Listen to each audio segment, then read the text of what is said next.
प्रिय बंधू भगिनीनो, आज मी योहानकृत शुभवर्तमान अध्याय 9 वचन 1 ते 41 येशू जन्मतः अंध असलेल्या मनुष्याला बरे करतो या वचनावर चिंतन करत आहे.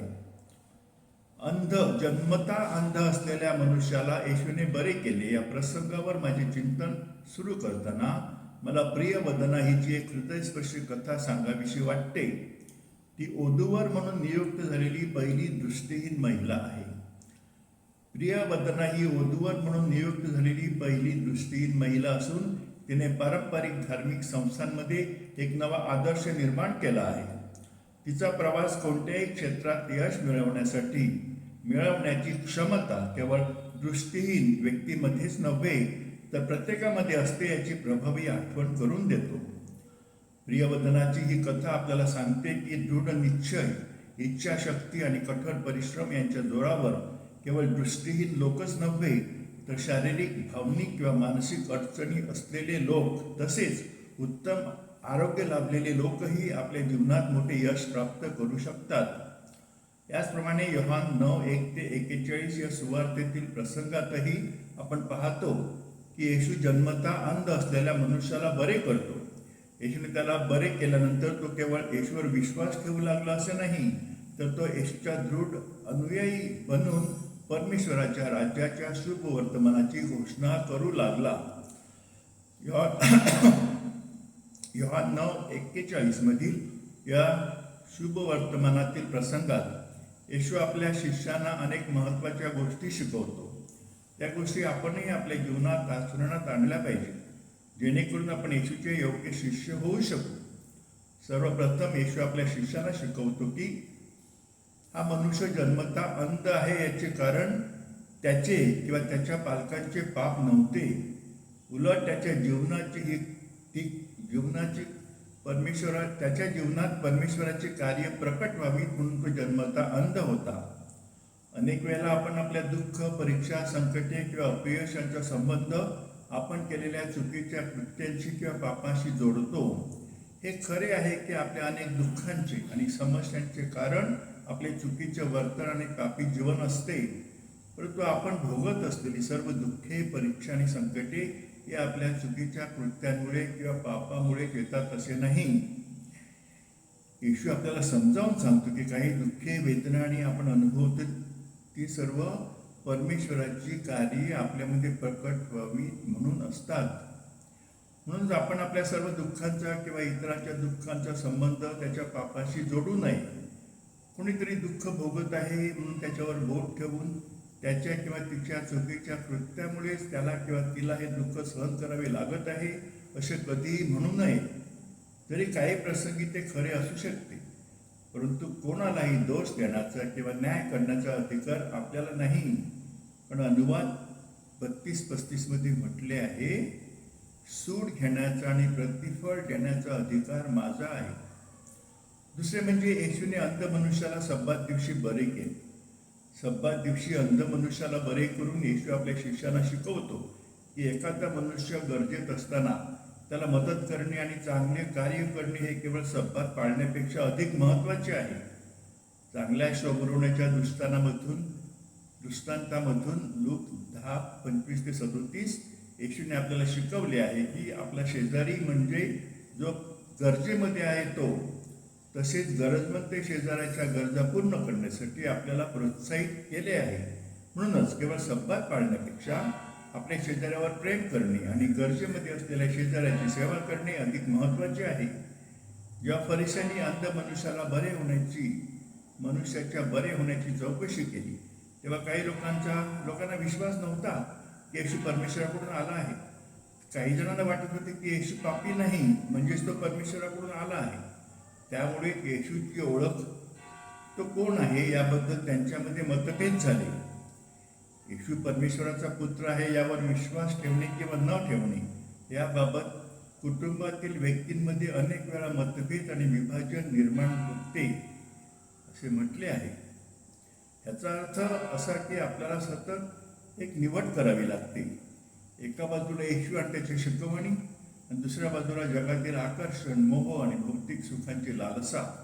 आपण सतत येशू आणि त्याच्या शिकवणीची निवड केली तरच आपण येशूचे खरे शिष्य आहोत हे सिद्ध होते. फरिस्यांनी अंध मनुष्याच्या बरे होण्याची चौकशी पुढे चालू ठेवली आणि आता त्याने त्या अंध मनुष्यालाच प्रश्न विचारले. त्याला येशूने बरे केले होते. त्यावेळेपर्यंत त्या मनुष्याने येशूवर पूर्ण विश्वास ठेवायला सुरुवात केली होती. त्याने ठामपणे सांगितले की येशू हा एक संदिष्ट आहे. या अंध माणसाप्रमाणेच आपल्यालाही येशूवर पूर्ण विश्वास ठेवणे आवश्यक आहे. तेव्हाच आपण येशूचे खरे शिष्य आणि योग्य शिष्य म्हणून ओळखले जाऊ शकतो. परंतु त्या अंध मनुष्याचे पालक त्याचे इतके धाडसी नव्हते. त्यांनी येशूवर पूर्ण विश्वास व्यक्त करण्याऐवजी त्याची जबाबदारी आपल्या मुलावर टाकली. त्याच्या पालकांनी असे उत्तर दिले कारण त्यांना सभास्थानातून बाहेर काढले जाईल या भीतीने ते घाबरले होते. आपण त्या अंध मनुष्याच्या पालकांप्रमाणे वागू नये. त्यांनी स्वतःला वाचवण्यासाठी येशूला नाकारले. ख्रिस्तासाठी कोणत्याही अडचणी आणि संकटांना सामोरे जाण्यास आपण तयार असले पाहिजे. येशूसाठी मरायलाही आपण तयार असले पाहिजे. अन्यथा आपण त्याचे योग्य ते शिष्य बनणार नाही. आणि येशूने ते तसंच ठामपणे सांगितलेलं आहे. आता तो अंध मनुष्य येशूवर पूर्ण विश्वास ठेवू लागतो आणि कोणती भीती न बाळगता तो घोषित करू लागतो की येशू परमेश्वराकडून आलेला आहे. एवढेच नव्हे तर तो फरिस्त्यांना प्रश्न विचारतो आणि त्यांनी अजूनही येशूवर विश्वास ठेवलेला नाही याबद्दल या अंध मनुष्याप्रमाणेच आपणही ज्या लोकांना भेटतो त्यांना येशूच्या शुभवर्तमानाची घोषणा केली पाहिजे. जरी त्यासाठी आपल्याला अस्वस्थता किंवा दुःख सहन करावे लागले तरीही आध्यात्मिक अंधत्व स्पिरिच्युअल ब्लाइंडनेस येशू या प्रसंगाचा उपयोग करून आपल्या शिष्यांना आध्यात्मिक अंधत्वाविषयी शिकवतो. येशू त्यांना समजावतो की जेव्हा एखादी व्यक्ती आपल्या निर्णयांच्या आणि वर्तनाच्या स्वरूपाबद्दल पूर्णपणे जागरूक नसते आणि पाप करते तेव्हा त्या पापाला क्षमा मिळू शकते. परंतु जर एखादी व्यक्ती आपल्या निर्णयांची आणि वर्तनाचे पापी स्वरूप पूर्णपणे जाणूनही पाप करते तर त्या व्यक्तीला त्याच्या निर्णयासाठी आणि वर्तनासाठी जबाबदार धरले जाईल. म्हणूनच आध्यात्मिक अंधत्व म्हणजे आपल्या निर्णयांचे आणि वर्तनाचे स्वरूप आणि त्याचे परिणाम याबद्दल पूर्णपणे जागरूक नसणे होय. आध्यात्मिक अंधत्वाचे पुढील स्पष्टीकरण. आध्यात्मिक अंधत्वाचे अनेक प्रकार असू शकतात. जेव्हा आपण परमेश्वराच्या सुंदर निर्मितीला या जगाला ओळखू शकत नाही तेव्हा आपण आध्यात्मिकदृष्ट्या अंध असतो. जेव्हा आपण ज्या लोकांना भेटतो त्यांच्यातील चांगलपणा पाहू शकत नाही तेव्हा आपण आध्यात्मिकदृष्ट्या अंध असतो. जेव्हा आपण इतरांच्या चुका आणि पापांवर टीका करतो पण स्वतःच्या चुका आणि पापे पाहत नाही तेव्हा आपण आध्यात्मिकदृष्ट्या अंध असतो. जेव्हा आपल्या आजूबाजूला आणि जगात घडणाऱ्या चांगल्या गोष्टी आपण पाहू शकत नाही तेव्हा आपण आध्यात्मिकदृष्ट्या अंध असतो. जेव्हा विज्ञान, तंत्रज्ञान, वर्तनशास्त्र, शिक्षण, संस्कृती, नातेसंबंध, दयाळूपणा, प्रेम आणि आजारी व गरजू लोकांची सेवा या विविध क्षेत्रामध्ये जगामध्ये होत असलेली प्रगती आपण पाहू शकत नाही तेव्हा आपण आध्यात्मिकदृष्ट्या अंध असतो. ही यादी अजूनही पुढे चालून राहू शकते.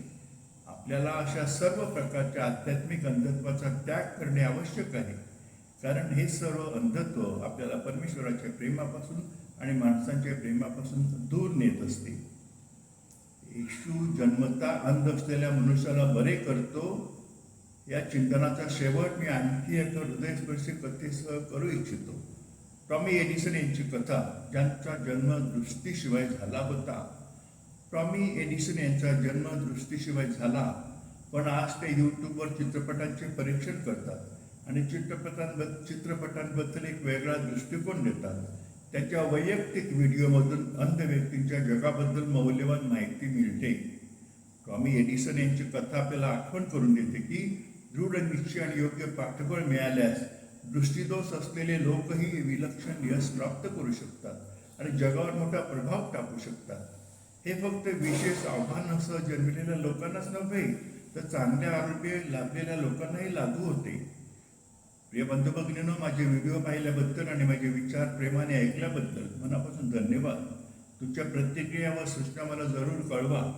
कृपया 7330447934 या व्हॉट्सअप क्रमांकावर लिहा किंवा मला कॉल करा. माझे व्हॉट्सअप चॅनल पॅट्रिक रिफ्लेक्शन्सवर बायबलमधील चिंतन, मानसोध्यात्मिक विषयांवरील व्हिडिओ विचारले आणि निवडक प्रेरणादायी सामग्री उपलब्ध आहे. कृपया माझ्या चॅनलला फॉलो करा. माझे YouTube channel father doctor Patrick डिसूजाला भेट द्या व सबस्क्राईब करा. तसेच world of emotions HTTPS worldofimotions.in या वेबसाईटवरून ट्रेजर्स ऑफ ह्युमन पर्सनहूड हे माझे पुस्तक ई-बुक आणि ऑडिओ बुक या स्वरूपात मोफत डाउनलोड करू शकता. माझे व्हिडिओ चिंतन फेसबुकवरही उपलब्ध आहेत. कृपया ही माहिती तुमच्या मित्राशी शेअर करा. वैयक्तिक मार्गदर्शनासाठी किंवा तुम्ही कॅथलिक असल्यास कन्फेशनसाठी माझ्याशी संपर्क साधू शकता. आता मी तुमच्यासाठी प्रार्थना करतो. परमेश्वर तुम्हाला व तुमच्या कुटुंबियांना आरोग्य, आनंद व आशीर्वाद देवो. त्याचप्रमाणे तुमची सर्व स्वप्ने, इच्छा व आकांक्षा त्यांच्या इच्छेप्रमाणे पूर्ण करो. आमेन. आभारी.